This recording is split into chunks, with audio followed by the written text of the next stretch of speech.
reconhecido mundialmente. O TCU não encontrou nenhuma ilegalidade, as Forças Armadas não encontrou nenhuma legalidade, e só meia dúzia de vagabundo e advogado de porta de cadeia, como a gente costuma dizer, que é esse advogado, esse tipo de advogado aí que quer se grudar ali nos políticos, consegue tirar algum tipo de narrativa desse tipo. Eu vou até tentar controlar um pouco a minha fala aqui, porque como eu tô doente, eu tô puto por isso já. E ainda ter de ler algumas coisas, ter de explicar algumas coisas que esses canalhas compartilham de forma deliberadamente falsa, infringindo o que diz a resolução 23.610, infringindo o que diz a nova resolução 23.714 de 2022. Tem um mês, mais ou menos, que essa outra resolução saiu. Infringindo o que diz o artigo 359L e 359M do Código Penal. O Código Eleitoral também, alguns artigos, enfim, é um bando de crime cometido por esses canalhas, tá? E que parece que tem alguns indivíduos aí que ganharam no bingo a carteira da ordem e aí serve fazer esse tipo de serviço. Mas, enfim, assinada pelo advogado Marcelo Luiz Ávila de Bessa, a representação cita o laudo técnico de auditoria feita pelo Instituto Voto Legal. Deveria ser voto ilegal, né? Que é isso que eles querem. Contratado pelo PL, que teria constatado, entre aspas, evidências contundentes de mau funcionamento de urnas eletrônicas. O presidente do TSE, Alexandre de Moraes, já se manifestou sobre a representação. O que é que ele fez? Ele pediu para que o PL inclua, tá aqui, próxima matéria que eu ia ler aqui, mas eu já vou adiantar para vocês. Ó. Ele pediu que o PL já inclua o primeiro turno das eleições também nessa petição, nesse pedido, né? Por quê? Porque ele diz o seguinte aqui, ó. As urnas eletrônicas apontadas na petição inicial foram utilizadas tanto no primeiro quanto no segundo turno das eleições de 2022. Assim, sob pena de indeferimento da inicial, deve a autora aditar a petição inicial para que o pedido abranja ambos os turnos das eleições no prazo de 24 horas. Publique-se com urgência, diz o texto. E talvez quando você estiver vendo esse vídeo, eles já vão ter se manifestado. Até o momento que eu estou gravando o vídeo, eles ainda não se manifestaram, tá? Mas segue aqui o que teria supostamente acontecido, segundo esse documento aí, né, encaminhado pelo PL. Os supostos problemas teriam sido registrados nos arquivos logs de urna que configuram o verdadeiro código de identificação da urna eletrônica. Todas as urnas dos modelos de fabricação UE 2009, 2010, 2011, 2013, 15 apontaram um número idêntico de log, quando, na verdade, deveriam apresentar um número individualizado de identificação. E aqui é onde entra a grande mentira. Por quê? Eu quero até trazer aqui o crédito para o Omaro Fedeiro, né? Eu vi essa publicação dele respondendo a moça lá do perfil bolsonarista, que eu não vou citar o nome dela aqui, mas é do canal Te Atualizei, eu não me recordo bem, nem faço questão de me recordar também. Ele explicou os números, como é que você consegue identificar a urna eletrônica, para saber se teve fraude ou não. Porque a alegação deles aqui, só para a gente voltar no contexto, para não ficar indo para lá e para cá toda hora, segundo eles aqui, elas apontaram um número idêntico, quando na verdade deveriam apresentar um número individualizado de identificação. Afirma a representação que pede aí a anulação de 252.125 urnas. Detalhe, somente no segundo turno, tá? Primeiro turno tá tudo certo, mesmo sendo a mesma urna, apresentando supostamente o mesmo problema. E aí, onde é que a gente vai entrar aqui?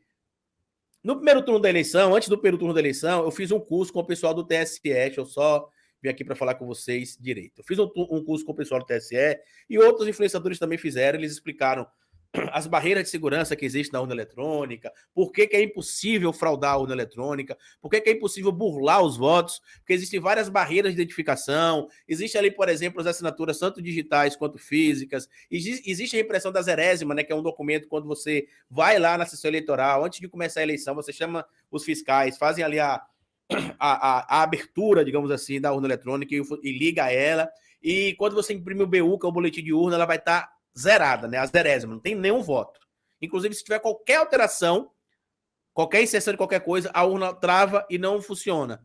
Eu não posso dizer aqui tudo categoricamente, porque eu não vou usar todos os termos técnicos, porque o curso foi quase 2 horas que a gente fez. Desculpa a tosse, mas eu tô doente, eu não posso também controlar isso, tá bom?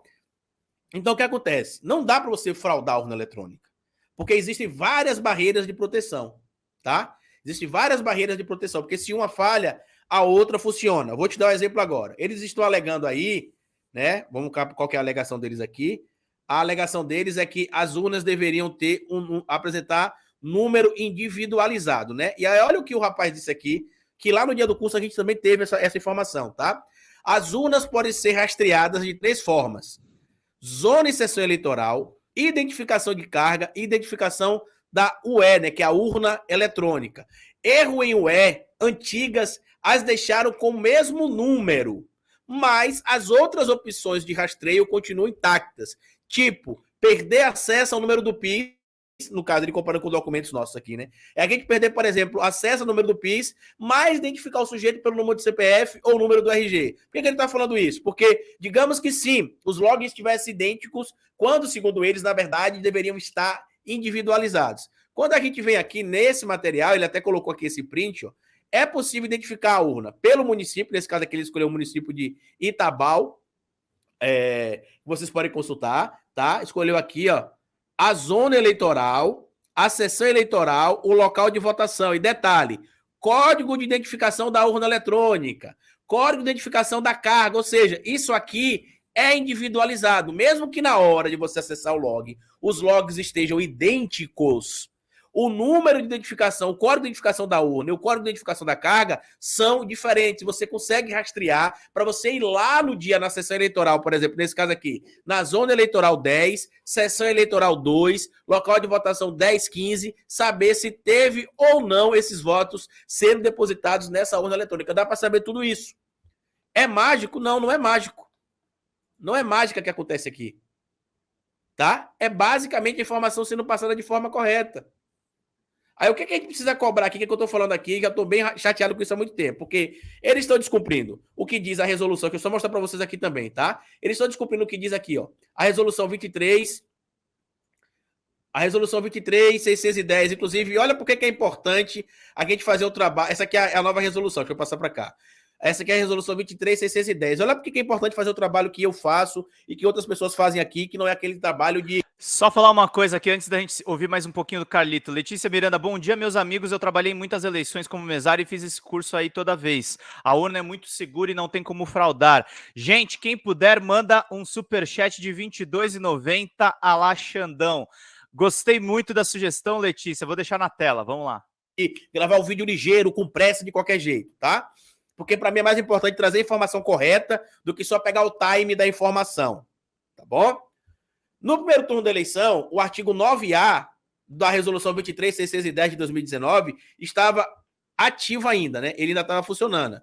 Estava aqui dizendo quais eram as condutas irregulares, né, que deveriam estar acontecendo ali, que poderiam acontecer. Só que entre o primeiro e o segundo turno, os bolsonaristas continuaram atacando as urnas eletrônicas, o processo eleitoral e os outros candidatos com táticas e estratégias diferentes. Por conta disso, o artigo 9A deixou de existir e foi substituído pela resolução 23.714, de 20 de outubro de 2022. E aqui, ó, no artigo 2º, ela fala, ó, é vedada, nos termos do Código Eleitoral, a divulgação ou compartilhamento de fatos sabidamente verídicos ou gravemente descontextualizados que atinjam a integridade do processo eleitoral, inclusive os processos de votação, apuração e totalização dos votos.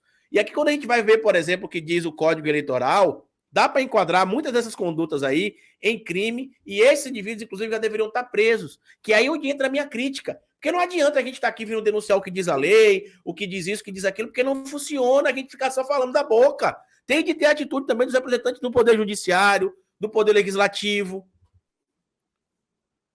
Na segunda-feira eu só tenho um vídeo aqui no canal, eu até trouxe, deixa eu só mostrar para vocês aqui, que eu até trouxe para vocês a informação de que o Bolsonaro não podia simplesmente sumir porque estava chateado, porque não estava bem, porque perdeu a eleição. Ele não podia simplesmente sumir, porque a gente vive em uma república democrática presidencialista. Ou seja, o presidente da república é chefe de Estado e chefe de governo. Então tem coisas que a gente só consegue fazer aqui no Brasil, por ser uma república democrática presidencialista, com a atuação do presidente. É o presidente, por exemplo, que promulga leis, é o presidente, por exemplo, que sanciona a lei, é o presidente, por exemplo, que assina decretos. Existem algumas atividades, como a gente costuma dizer, que são privativas do presidente da República. E já que ele, em tese, está doente, em tese não está bem, o que ele deveria fazer? Ele deveria se afastar oficialmente do cargo para que o vice-presidente da República, o general Hamilton Mourão, assumisse, mesmo que temporariamente, tá, o cargo ali de presidente em exercício. O que não pode acontecer é o que está acontecendo agora. Olha aqui, ó, até isso aqui tá lá no meu curso, tá? O curso básico de ciência política que eu tenho. Quem não fez ainda e quiser fazer, tá disponível, tá? Aqui no canal para quem é membro do canal. E também eu disponibilizei por um período para quem não é membro, está aqui na playlist, acho que ainda está aberta, inclusive. Você pode acessar aí na playlist gratuitamente. E olha o que diz aqui: o que é que o presidente cabe ao presidente da República, por exemplo? Numa república presidencialista como a nossa, o presidente da República está aqui, ele é chefe de Estado, chefe de governo e chefe de Estado. O que é que... Esse foi o vídeo do Carlito Neto, gente. Um vídeo longo aqui, que, como ele falou mesmo, ele dá a explicação completa, é mais de 20 minutos aqui, explicando devidamente. E, como previsto pela litigância de má-fé, o Alexandre de Moraes enquadrou os golpistas, gente. Ele